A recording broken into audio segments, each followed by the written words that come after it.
ভাজে ভাজে সাজানো ডলার, ইউরো, দিরহাম, রিয়াল সহ দেশীয় নতুন নোট।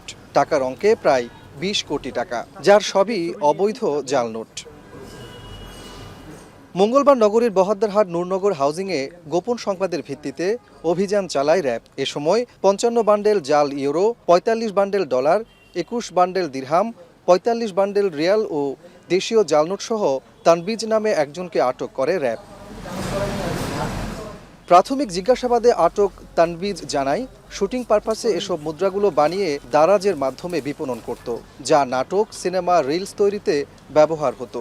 নগরীর আন্দরকিল্লা অঙ্কুর প্রিন্টার্স থেকে এসব নোট ছাপানোর কথা জানান আটক তানবিজ। ৪ মাস আগে থেকে এই অবৈধ জাল নোট তৈরি ও বিপণনের কাজ করে আসছে সে। র্যাব জানায়, উদ্ধার হওয়া কিছু কিছু জাল নোটে ঝাপসা করে শুটিং শব্দটি লেখা থাকলেও অনেকগুলো জাল নোটে সেটি নেই। তাছাড়া বাংলাদেশ ব্যাংকের নীতিমালা অনুযায়ী শুটিং কিংবা অন্য কোনোভাবেই কেউ নোট তৈরি করার এখতিয়ার রাখে না। এটি একটি বড় সিন্ডিকেট দাবি র্যাবের।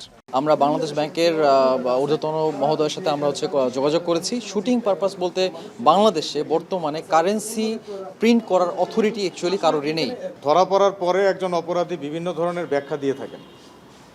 সে দাবি করছে সে দারাজে দিত, তার বিভিন্ন ধরনের সে শুটিংয়ের জন্য করেছে, মুভির জন্য। তো যখন তাকে সিনেমা বা নাটকের নাম বলতে বললাম যে কোন সিনেমা আর কোন নাটকে এটা ব্যবহার হয়েছে, সে বলতে পারেনি। তো এই ধরনের অনেক ধরনের লেম এক্সকিউজ আপনার অপরাধীরা দিয়ে থাকে। এ সময় তার কাছ থেকে 7টি মোবাইল, 7টি ক্রেডিট কার্ড, ল্যাপটপ সহ বেশ কিছু ইলেকট্রনিক্স ডিভাইস জব্দ করা হয়।